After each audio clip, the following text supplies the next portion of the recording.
ஆனந்தம் பறவை போல உல்லாசம் வேலையின்றி யாரும் இல்லை எங்கும் சந்தோஷம் வெறும் பேச்சு வெட்டி கூட்டம் ஏதுமில்லை இந்த ஊரில்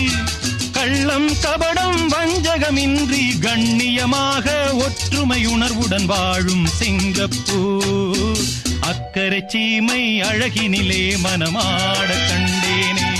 புதுமையிலே